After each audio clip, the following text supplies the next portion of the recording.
광역단체장들의 의견을 이어서 영상으로 계속 보시겠는데요. 이철우 경북지사는 한동훈 후보를 향한 비판뿐만 아니라 최근 당내 분위기를 두고 이런 일침을 날리기도 했습니다. 목소리 듣고 이야기 이어가겠습니다.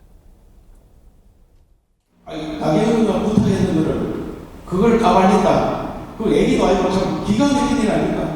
이런 사람들이 나와서 나보는데 이게 말이 되는 소리냐? 당을 나와야 하는 거야 지금. 이렇게 나와야 되는데 임영웅 보듯이 하고 임영웅 탤런트 누구 보듯이 곧 잘입네 안경 좋네 뭐 이래가 되겠느냐 이래가지고. 네. 설주한 대변인께요. 네. 난데없이 이제 임영웅 가수 임영웅 씨 얘기가 나왔어요. 저 비유는 어떻게 들으셨어요?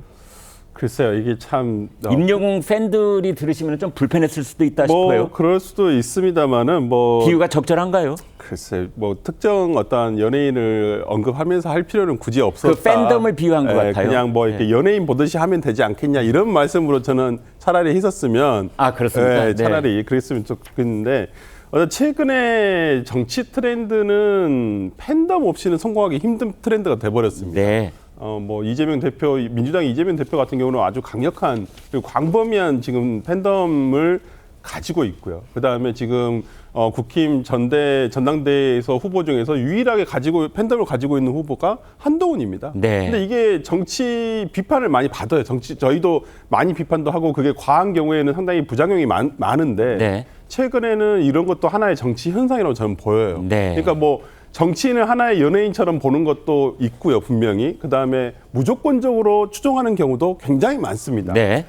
그런 거에 대해서 아마 저는 우려를 하는 것이다고 이철우 지사님이 말씀하신 거라고 생각을 하고요. 그걸 한동훈 대표에 대한 어떤 그 반항 감정을 드러낸 것이다라고 보고 싶지는 않습니다. 왜 그러냐면 어찌되었든 간에 이번 전당대회가 끝나더라도 어차피 국민의힘은 존속합니다. 그리고 또 국민의힘 정치는 또 계속 되어야 되거든요. 네. 여당으로서. 그렇기 때문에 저는 이런 비판 충분히 하실 수는 있겠지만 또 이런 비판에 대해서 한동훈 후보도 만약에 당대표가 된다고 한다면 내실을 보여줘야죠. 내가 옷만 잘 입는 거 아니야. 나 좀 이렇게 느낌만 트렌디한 사람이 아니야. 나는 정치도 이렇게 트렌디하게 바꿔갈 수 있는 사람이란 힘을 보여주면 저는 저러한 비판은 금방 사그라들 것이다 생각합니다. 네.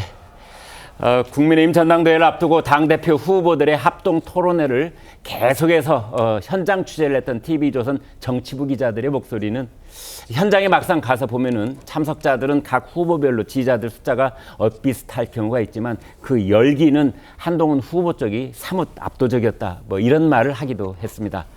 한동훈 후보는 본인의 이 팬덤에 대한 이런 평가를 본인이 직접 한 적이 있는데요. 들어보시겠습니다. 한 전 위원장께서는 본인의 팬덤에 대해서 어떻게 평가하십니까? 저희같이 이 나이 드는 남자들은 주제 파악을 잘해야 됩니다. 제가 대단히 매력 있고 제가 너무 좋아서 모이신 건 아니라는 걸 제가 잘 알고 있습니다. 제가 그동안에 가지고 있었던 포지션이라든가 사회에 대한 입장에 대해서 공감해 주시는 걸로 모인 걸 정도라고 생각합니다. 그렇기 때문에 제가 여기서 조금만 엇나가면 얼마든지 없어질 분들이라고 생각해요. 그런데 너무 고맙습니다. 자, 최 소장님, 이제 국민의힘 전당대회 이런 투표 과정이 앞으로 오늘 포함해서 나흘 동안 있고 이제 닷새째 되는 다음 주 화요일 날 그 결과를 이제 발표를 하게 되고 아마 그 전당대회장에 윤석열 대통령도 오실 것이다. 이런 이제 기대들을 하고 있는 상황인데 그 중에 막판 변수 중에 변수라고 한다면 단일화 얘기였어요. 이 단일화는 이제 물 건너 간 겁니까? 단일화는 실은 원래도 초기부터 이야기가 있었지만 많은 사람들이 가능성이 낮다고 봤거든요. 네. 왜냐하면 결선 투표가 있기 때문에 그래요. 사람마다 이제 두 분이, 그러니까 2위 후보가 3위 후보가 단일화를 했을 경우 네. 플러스보다 더 나오는 경우가 흔치는 않아요. 네. 차라리 끝까지 1차 선거를 마치고 결선에서 뭔가 이제 그 결선 투표 갈 때 그때는 실은 단일화를 할 수가 있거든요. 네. 지지를 한다든가 등등으로. 그렇기 때문에 실제로는 이제 단일화 가능성은 실제로 단일화를 하기 위한 거라기보단 내가 2위를 선점하기 위한 또는 명분을 선점하기 위한 주도권 다툼의 성격이 훨씬 더 강했다고 봐야 되거든요. 네.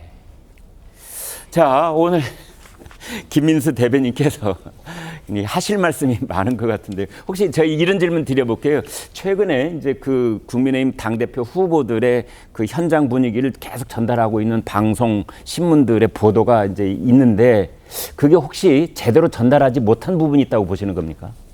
꼭 그렇지는 않습니다. 그렇지는 않지만은 예를 들어서 저는 이런 언론보다 이번에는 좀 당에서 좀 더 균형을 잡아줬으면 하는 아쉬움들이 있어요. 지금 비상대책위원회가 있잖아요. 황우여 네, 그러니까 비대위원장도 좀 더 있고. 균형을 잡아줬으면. 황우여 비대위원장은 어떤 역할을 지금 하고 있습니까?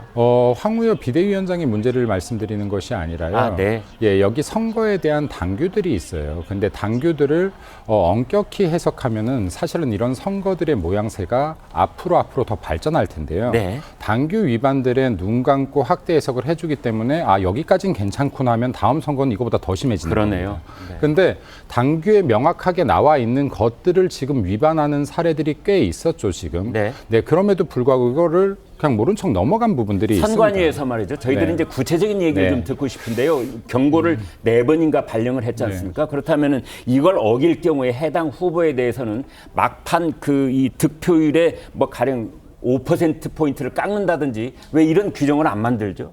그냥 그러니까요. 어떤 제재가 네. 없는 경고성 발언을 하니까 그 얘기를 귀담아 듣는 지지자도 아무도 안 계신 것 같아요. 사실 공직선거법도 좀 그래요. 네. 그러니까 이게 귀에 걸면 귀걸이, 코에 걸면 코걸이인데 이런 것들이 대한민국의 선거 문화를 앞으로 나아가지 못하게 한다. 그러니까 벌칙 규정이 없기 때문 아닙니까? 네, 그러니까요. 명확한 벌칙 규정이 있다라고 하면 네. 지금보다 나아질 것이다. 예를 들어서 당규에서는 후보 자신만 선거운동을 할 수 있어요. 현직 당협위원장이나 국회의원은 선거운동을 해줄 수가 없습니다. 아, 네. 근데 이것이 지금 직간접적으로 굉장히 위반되고 있는데도 이것을 지금 허용을 했거든요. 네. 그럼 선관위에서 그럼 이제 이 다음에 전당대회가 또 열린다면요. 여기까지는 허용되었구나.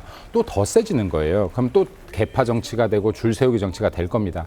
그래서 저는 이번 전대가 끝나고 나면은 못 지킬 당규라면 지워버리고 네. 당규에 넣을 거라면 반드시 지키게 만들어라. 이게 우리 내부의 규정을 지키는 것부터가 변화의 시작이어야지 규칙조차 지키지 못하는 사람들이 어떻게 변화와 혁신을 외치겠습니까? 네. 그러니까 기본부터 다시 충실해지자라는 말씀도 좀 드리고 싶고 지금 못 볼 모습 많이 보여드리고 있는 것 같은데 여기 당원이나 국민분들께 항상 죄송한 마음입니다. 네, 우리나라는 국가 기구로서의 중앙선거관리위원회가 있고요. 또 각 당에는 당의 선거사무소를 관장하는 당 선거관리위원회가 있는데 이런 경우에 각 당의 선거관리위원회는 어떤 역할을 하고 또 그것에 대해서 최종적으로 뭐 반성과 또 앞으로의 고칠 점들을 또 보완해 나가는 이런 작업이 있는지 궁금해지는 대목입니다.